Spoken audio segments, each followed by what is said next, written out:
इस्मत जुर्अतो हिम्मत का है इजहार, सीधी बात रिवायात सहाफत का अलम बरदार, सीधी बात। नाज़रीन गिरामी अस्सलामु अलैकुम वरहमतुल्लाहि वबरकातुहू। सीधी बात के ताज़ा तरीन प्राइम टाइम में आप लोगों का इस्तकबाल है। नाज़रीन गिरामी, मैं अंसार अज़ीज़ नदवी इस वक्त आप लोगों के सामने कुछ अहम तरीन ख़बरें, कुछ वायरल वीडियोस और कुछ तनकीदी तज़्ज़िये लेकर के हाज़िर हुआ। नाज़रीन गिरामी, शिवलिंग अचानक इस वक्त जो है सुर्खियों में आ गया है। इसको लेकर कि किसने चुभते हुए तबसरे किया तो उनको गिरफ़्तार कर लिया गया, किसी के ख़िलाफ़ मामला दर्ज कर लिया गया है। अब जो है एसपी लीडर की गिरफ़्तार करने की ख़बरें आ रही हैं, जिसने काबिल इतराज़ ये किया था। प्रोफेसर रतन लाल के बारे में आ रही है। कुतुब मीनार दरअसल शमसी टावर है, इस बात का दावा करते हुए अलग तरह की ख़बरें आ रही हैं। नाज़रीन गिरामी, ये सारी चीज़ें रखते हुए आज एक अहम तरीन इंटरव्यू भी आप लोगों के सामने रखना है प्राइम टाइम में। उससे पहले आप लोगों से दरख्वास्त है कि जिन अहबाब ने हमारे चैनल को सब्सक्राइब नहीं किया है कर लें। हमारी इन वीडियोस को दूसरों तक पहुंचाने में हमारी मदद करें।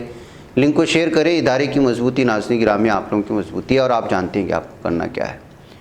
नाज़रीन गिरामी, आइए सबसे पहले बात कर लेते हैं कि MIM के तर्जुमान को क्यों गिरफ़्तार कर लिया गया। दरअसल वाराणसी में ज्ञानवापी मस्जिद पर जानी तनाज़े के दरमियान असदुद्दीन ओवैसी की पार्टी के तर्जुमान को शिवलिंग पर तबसरा करना भारी पड़ गया। MIM के तर्जुमान और लीडर दानिश कुरैशी को अहमदाबाद की साइबर क्राइम ब्रांच ने गिरफ़्तार किया। दानिश कुरैशी ने शिवलिंग के बारे में काबिल इतराज़ पोस्ट लिखी थी। आज तक की खबर के मुताबिक MIM के तर्जुमान दानिश कुरैशी ने सोशल मीडिया पर शिवलिंग को लेकर एक काबिल इतराज़ पोस्ट लिखी। उसके बाद विश्व हिंदू परिषद ने उसके खिलाफ पुलिस में शिकायत दर्ज कराई। हाल ही में वाराणसी की सेशन अदालत के हुक्म के बाद ज्ञानवापी मस्जिद का सर्वे किया गया था। सर्वे के आखिरी दिन हिंदू पार्टी ने दावा किया था कि अहाते में एक शिवलिंग मिला है।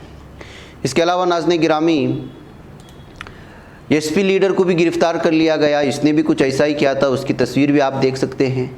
काशी की ज्ञानवापी मस्जिद में शिवलिंग मिलने का मामला उठने के बाद सोशल मीडिया पर यह काबिल एतराज़ और मजहबी जज्बात को ठेस पहुँचाने वाली कई लोग जो है मुख्तलिफ़ किस्म के पोस्ट शेयर की जा रही हैं। और वैसे भी इस वक्त जो है शिवलिंग को लेकर के अलग अलग तरह की तारीख़ और मनगढ़ंत कहानियाँ सुनाई जा रही हैं। आप CNN की एक पुरानी रिपोर्ट भी इस वक्त शेयर की जा रही है, जिसमें बाकायदा जो है सैन फ्रांसिस्को में किस तरह से रास्ते पर बने हुए कुछ पत्थरों को यहाँ के बुलडोज़र से हटा कर के किनारे कर दिया गया था।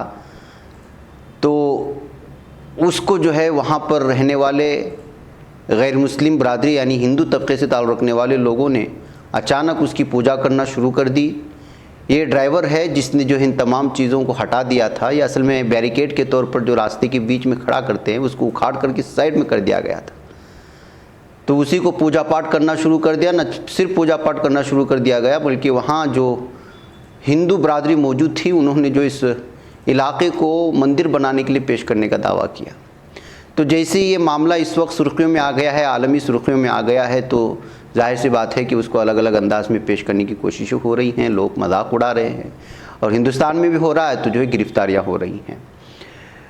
अब ये जो मुजफ्फरनगर ज़िले में समाजवादी पार्टी के लीडर ने सोशल मीडिया पर इससे मुतालिक मुतनाज़िब पोस्ट की तो उनको भी गिरफ़्तार किया गया। दरअसल एसपी लीडर मोहसिन अंसारी ने अपने फेसबुक पर लीची को आधे हिस्से में काटा और उसके बीज को मुबैना तौर से शिवलिंग की शक्ल में पोस्ट कर दिया। इसके बाद पोस्ट पर तरह के नाजेबा मजहबी तबसरे किए गए। उनकी पोस्ट के बाद पुलिस की शिकायत पहुंची कि उन्होंने मजहबी जज्बात को ठेस पहुंचाने की कोशिश की, जिसके बाद कार्रवाई की गई। नाज़रीन गिरामी, इसके बाद बारी आती है प्रोफेसर की, और प्रोफेसर ने भी कुछ ऐसा ही किया। दिल्ली यूनिवर्सिटी के प्रोफेसर डॉक्टर रतन लाल बुरे फंस गए। उनके खिलाफ दिल्ली पुलिस ने केस दर्ज किया। प्रोफेसर रतन लाल ने एक दिन पहले सोशल मीडिया पर ज्ञानवापी मामले में शिवलिंग मिलने पर काबिल इतराज़ पोस्ट किया था। आपको बता दूं कि उनका पोस्ट बहुत ही ज़्यादा काबिल इतराज़ था। उन्होंने जो है मस्जिद में जो फव्वारा है उसको शेयर करते हुए लिखा था कि इसको देख कर के महसूस होता है कि शिवा का भी ख़तना हुआ था। और अलग अलग तरह के इन्होंने तबसरे किए। उसके बाद उनको जान से मारने की धमकियाँ आने लगी तो उन्होंने ख़ुद जो है PM नरेंद्र मोदी को एक ख़त भी लिख करके पूछा कि ये कि 56 के लाइसेंस देने की मांग कर दी, इसलिए उनको बुरी तरह से जो है कत्ल करने की धमकियाँ आ रही थी। बहरकैफ नाज़रीन गिरामी, आज तक के साथ बातचीत में प्रोफेसर रतनलाल ने कहा था कि मैं तारीख़ का तालिब इल्म हूँ और तारीख़ का तालिब इल्म अपनी मर्ज़ी से चलता है। अगर आधा गिलास पानी हो तो आधा भरा और आधा खाली कह सकते हैं। जिस शिवलिंग की बात की जा रही वो टूटा हुआ नहीं लगता, काटा हुआ नज़र आ रहा है। तो नाज़रीन गिरामी, इस तरह के चीज़ें जब पेश की जाती हैं तो जाहिर सी बात है कि फव्वारे को ही जो है, जो कौम या जो मज़हब के लोगों को बेवकूफ़ बनाया जा रहा है। जब इस तरह के सख्त तबसरे होंगे तो उनके ख़िलाफ़ किस तरह से जो गुस्सा भड़केगा, यही सारा कुछ जो है इस वक्त हो रहा है। नाज़रीन गिरामी, जाहिर सी बात है कि सुबह से शाम तक जो अहम मुद्दों पर गुफ्तगू करनी है उस पर तो गुफ्तगू हो नहीं रही आजकल के माहौल में, और ये सारी चीज़ें। इस दरमियान में औरंगज़ेब आलमगीर के जो है मकबरे को भी गिराने की और बहुत सारी चीज़ों की धमकियाँ मिलने लगी, तो वहाँ पर भी आज सिक्योरिटी बढ़ा दी गई है। MNS लीडर गजानन काले ने कहा था कि शिवाजी की ज़मीन पर मुग़ल हुक्मरान के मकबरे की ज़रूरत नहीं है। उन्होंने कहा था कि अगर इस मकबरे को गिरा दिया जाता है तो औरंगज़ेब की औलाद इस जगह पर खिराज अक़ीदत पेश करने नहीं जाएगी। गजानन काले ने दावा किया था कि शिवसेना के बानी बाल ठाकरे चाहते थे कि औरंगज़ेब का मकबरा गिराया जाए।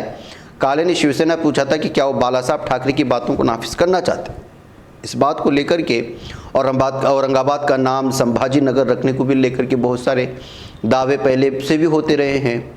अब ये हिंदुत्व के नए चेहरे के तौर पर उभर रहे राज ठाकरे इन दिनों जो है अलग अलग तरह के लाउड स्पीकर और औरंगाबाद और नाम, औरंगज़ेब आलमगीर, मकबरा, उनके चाहने वाले, इसी तरह की चीज़ें पेश करके जो है बहुत ज़्यादा हालात ख़राब करने की कोशिश करें महाराष्ट्र में, इसलिए कि आने वाले इंतखाबात में बराह रास्त बीजेपी को फ़ायदा पहुँचाना चाहते हैं, जैसे कि इससे पहले मेरा तबसरा आया है। अब जो है यहाँ पर इस तरह के तबसरे आने के बाद मकबरे के बाद सिक्योरिटी बढ़ा दी गई है, पुलिस फोर्स तैनात कर दिया गया है, इस तरह की खबरें आ रही हैं। वगैरह नाज़रीन गिरामी, इस वक्त एक ज़रूरी इंटरव्यू है JDS के कौमी सेक्रेटरी साहब का, मैं वो आपको इस वक्त यहाँ पेश करके इजाज़त चाहूँगा, उसको आप देख लें। बकिया कुछ खबरें हैं आज के बाद ख़ास बात में पेश कर दी जाएंगी। नाज़रीन गिरामी, जैसा कि मैंने आगाज़ में कहा था कि आज एक खुसूसी इंटरव्यू आप लोगों के सामने रख रहा हूँ। जानते हैं इससे पहले भी इस वक्त जो शख्सियत मेरे साथ बैठे हुए थे, 2 मरतबा आपसे रूबरू करवाए, जनाब ज़फ़रुल्लाह खान साहब। इस वक्त JDS पार्टी कर्नाटक में एक अहम तरीन रोल अदा कर रही है और गांव-गांव, बस्ती-बस्ती जाकर के जो हालात इस वक्त महंगाई को लेकर के हो या फिर क़वारियत को लेकर के हो, और बुनियादी तौर पर जो इस वक्त गरीब, मुतवस्सित तबका, SC/ST से ताल्लुक़ रखने वाला, दलित, किसान जो परेशान हैं, उनको उनकी परेशानियाँ बताने की कोशिश हो रही है। उनका जो इस्तेहसाल हो रहा है, तमाम चीज़ों को लाया जा रहा है।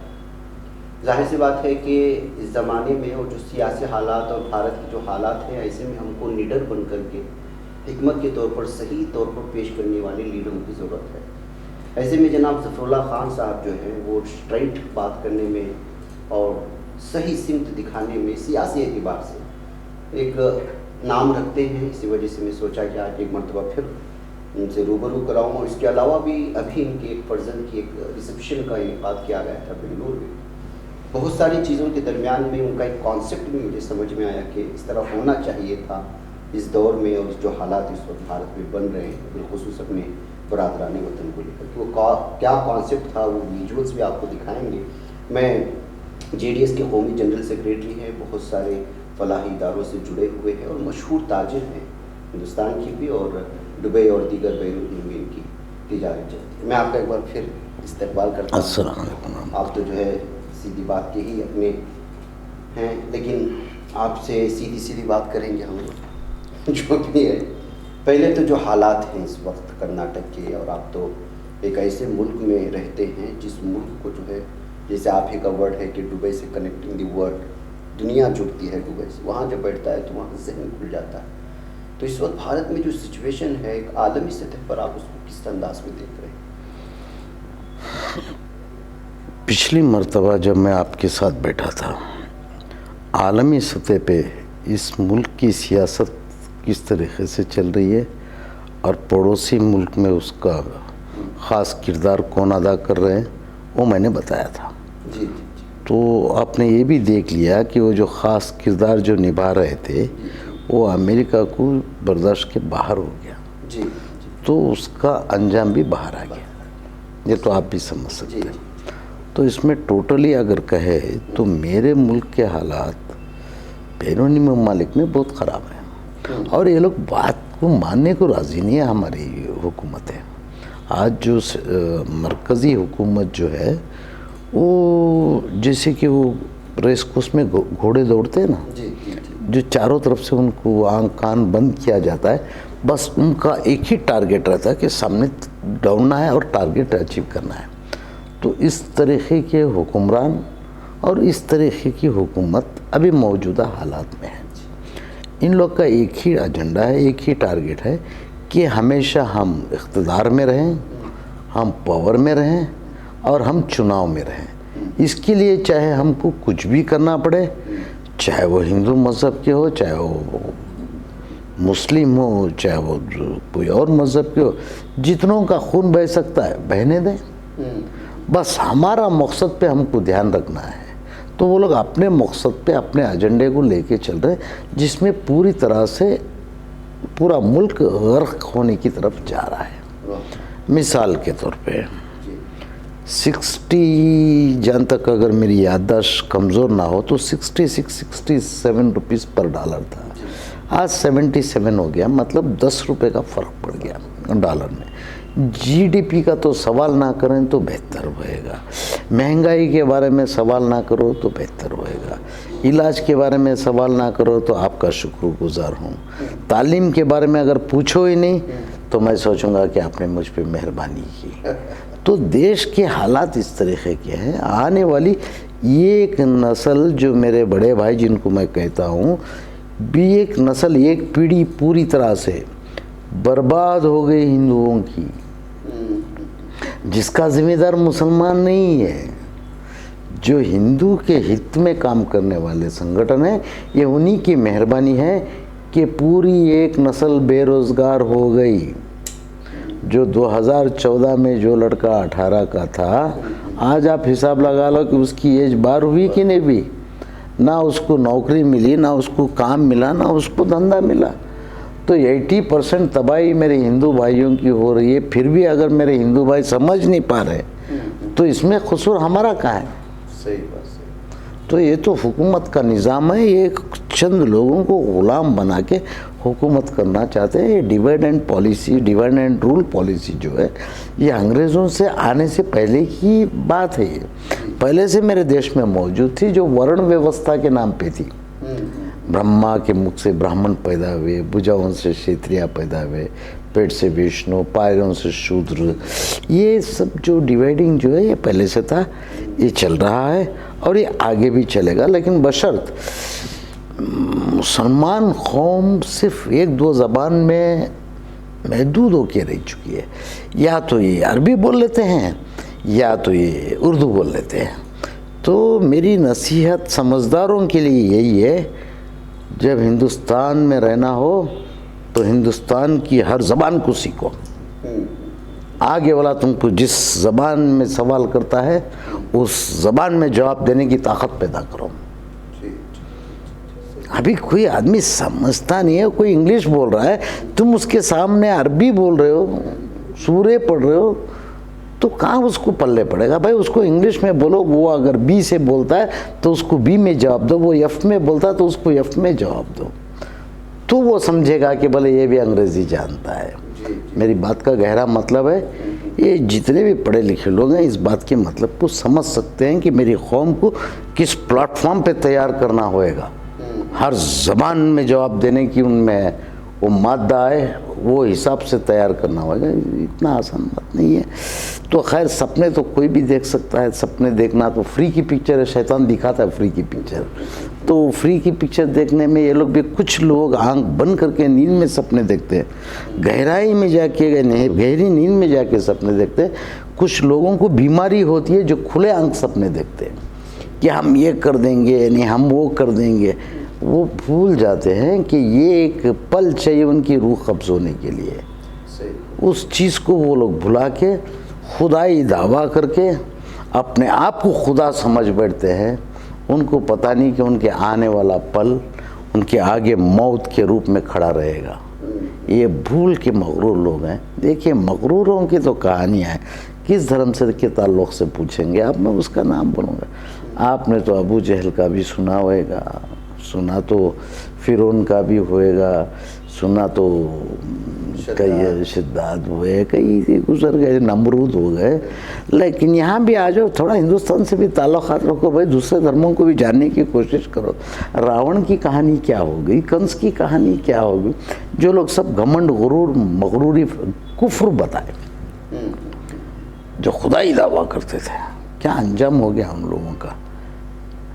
तो ये सब अगर ओपन करते जाऊंगा तो ये बात बहुत दूर तक जाएगी, तो इसकी तफसील में जाने से बेहतर है समझदारों के लिए इशारा काफ़ी है। अच्छा, ये आप जो है इस वक्त हमारे गैर मुस्लिम भाइयों में ख़ास करके बहुत अच्छा काम कर रहे हैं, बिलखुसूस लोगों को जोड़ना। गैर मुस्लिम भाई में उसमें तमाम लोग आ रहे हैं, उसमें बुद्धिज़्म से ताल्लुक़ रखने वाले भी आ रहे हैं, चर्चों से ताल्लुक़ रखने वाले भी, और आपकी शादी का वो मंजर शायद मैं इस शादी के मंजर से पहले मैं आपके 2 सवाल का जवाब दे देता हूँ।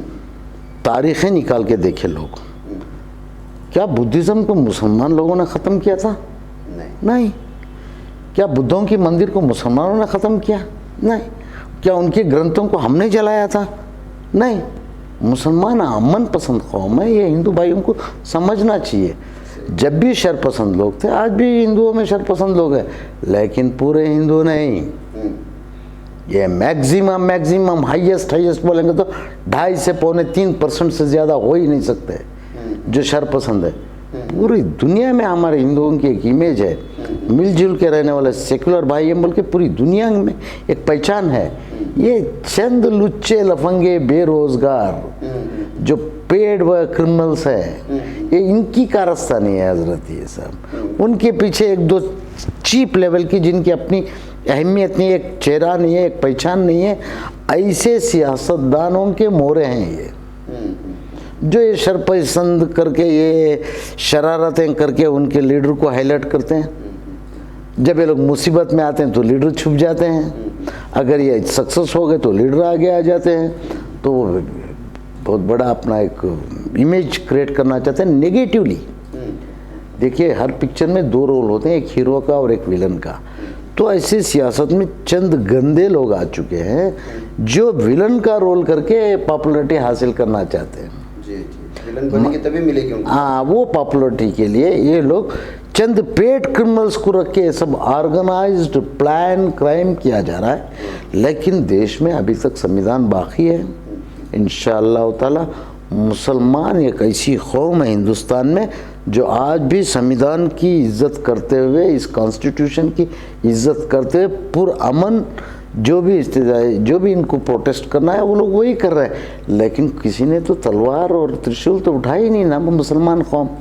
तो गर्व से बोलना चाहिए कि मुसलमान कौम इस देश की पक्की वफादार कौम है, इसमें कोई शक नहीं। वो गद्दार कौम है जो हिंदुओं में चंद थोड़े हैं जो हिंदुओं की इमेज को ख़राब कर रहे हैं। समझ रहे आप? ना मुसलमान कभी बुद्धिज़्म का दुश्मन था, ना कभी क्रिश्चियनिटी का दुश्मन था, ना ही कभी कोई मज़हब का दुश्मन है। क्योंकि इस्लाम ये सिखाता है कि किसी के मज़हब पे जब उंगली नहीं उठाओ, ये सिखाता है। तो तलवार उठाने की बात तो बहुत दूर होगी। और रही गोलीबार, तो क्रिश्चियनिटी में भी है, धर्म युद्ध हिंदुओं में भी है, तो जिहाद मुसलमानों में भी होना चाहिए।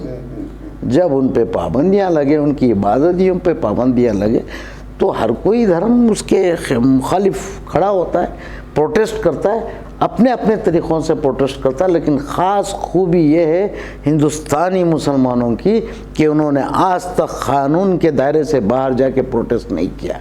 ये मैं दावा कर सकता हूँ और मुझे फ़ख्र है कि मैं भी एक हिंदुस्तानी मुसलमान। सही बात है, सही बात। और रही बात शादी की, रिसेप्शन की, मैं बताता हूँ।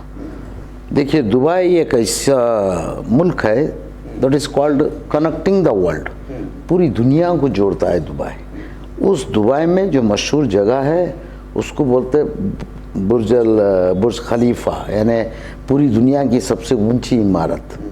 वो इमारत में सबसे बड़ा ब्रांड होता है अरमानी ब्रांड। मैंने वहाँ रिसेप्शन तो मेरे बेटे का कर दिया था, शादी का वेडिंग जो रिसेप्शन में था वो कर चुका था। लेकिन यहाँ हिंदुस्तान में मेरे बचपन के जो साथी थे, जो मेरे साथ में खेले कूदे, मेरे साथ में रहे, मेरे बुरे वक्त में साथ में रहे, स्कूल लाइफ में साथ में रहे, ये लोग मेरे असली हकदार थे वलीमे के। तो वो हक अदा करना भी था।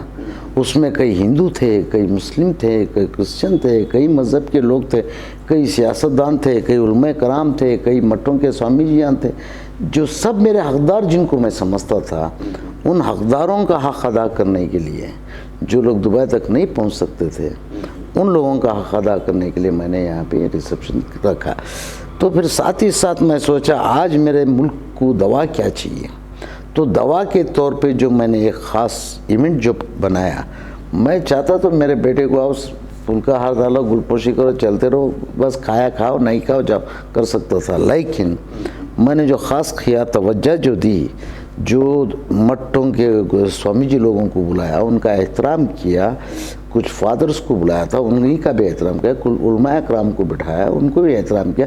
मैं ये साबित करने की कोशिश की है कि अगर हम किसी से प्यार करो तो वो भी हमसे प्यार कर सकते हैं।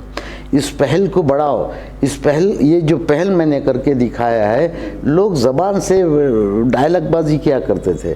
मैं डायलॉग हीरो नहीं हूँ, मैं एक्शन हीरो हूँ। मैं करके दिखाता हूँ। मैंने करके दिखा, मैंने रिस्क लिया। अगर वहाँ एक गलती भी भूल भी हो जाती तो वो एक बहुत बड़ा इशू बन सकता था, ये मैं समझता था। लेकिन मुझे उस अल्लाह की ज़ात पे भरोसा था कि अल्लाह की रहमत मेरे साथ में है, क्योंकि मेरी नीयत ये है कि सारे स्टेट को बताया जाए कि सेकुलरिज्म होता क्या है। हिंदू मुस्लिम क्रिश्चियन भाई भाई आपस में मिलजुल के कैसे जी सकते हैं, तो क्यों नहीं जी रहे हैं, तो वो मैं बताना चाहता था। अल्लाह ने मुझे इसमें कामयाबी दी। एक मैसेज है पूरे कर्नाटका स्टेट के लिए कि भाई यूँ भी खर्चा करते, हम भी खर्चा करते, सुन्नत पे चलो आप। मेरे प्यारे नबी करीम सल्लल्लाहु अलैहि वसल्लम माल गनीमत का एक हिस्सा कुफ्फारों को दिया करते थे। काफर वो है जो कोई भी खुदाओं में भरोसा नहीं रखता, चाहे कोई भी मज़हब में भरोसा नहीं करता।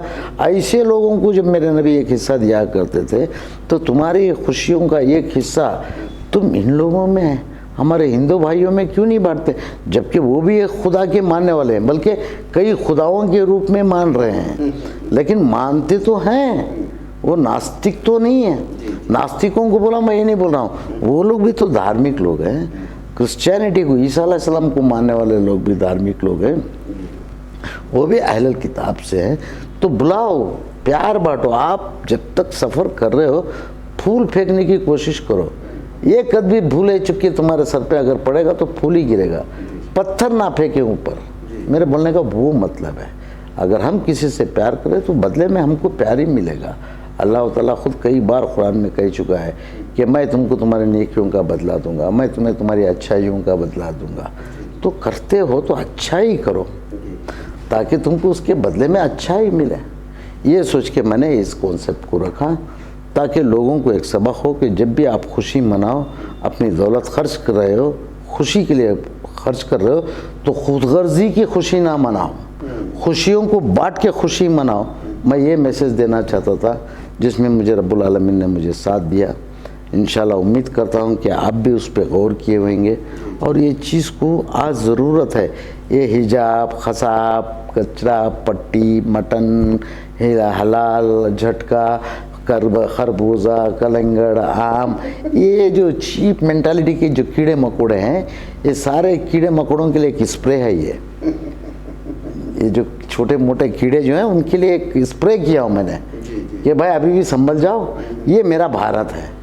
हमारे भारत की संस्कृति, हमारे भारत की रिवाजात ऐसे हैं। हम लोग भाई भाई की तरह मिलजुल के तरक्की किए। तुम कहाँ से कि जरासीम पैदा हो गए बोल के, उन जरासीमों को थोड़ी सी मैंने एक छिड़की की है। इंशाअल्लाह आगे चल के देखते क्या होता है। तो नाज़रीन गिरामी, वक्त लंबा हुआ है। मेरे 2 सवालों में ही बहुत सारे सवालात का जवाब दिया। भारत की सियासत भी हमारे सामने आ गई और क्या कुछ हो रहा है भारत में इस वक्त, किस चीज़ की ज़रूरत है। मैं इस कॉन्सेप्ट को बहुत ज़्यादा, मुझे भी पसंद आया, तो मैंने सोचा कि इस कॉन्सेप्ट को समझा जाए। मैं अगर अपने अल्फाजों में बोलता तो शायद इसमें उतनी तक़वियत नहीं होती। इसकी वजह से मैंने खुद दरख्वास्त की कि आप तशरीफ़ लाएँ और बताएं, ताकि इसलिए कि आजकल शादी ब्याह में लोग जो है, जिस तरह कहा कि जो है बहुत सारे अलग अलग तरह के प्रोग्राम मुनक़िद होते हैं, यहाँ भी हुए थे ऐसी बात है, लेकिन उसमें एक अच्छा पहलू, जो मुस्बत पहलू को हम ले सकते थे, वो पहलू को मैंने लिया। इस पर गुफ्तगू की। मुझे उम्मीद है कि उसके सही नताइज सामने आएंगे। और कर्नाटक को इस वक्त आग में धकेलने की पूरी कोशिशें हो रही हैं। उस आग को मिटाने के लिए इसलिए कि कर्नाटक जो है पूरे भारत की रियासत में जो अहम तरीन पुरअमन रियासत माना जाता था वो कर्नाटक था। वजह उसकी है कि केरला के बाद सबसे ज़्यादा जो है एजुकेशन में भी आगे है।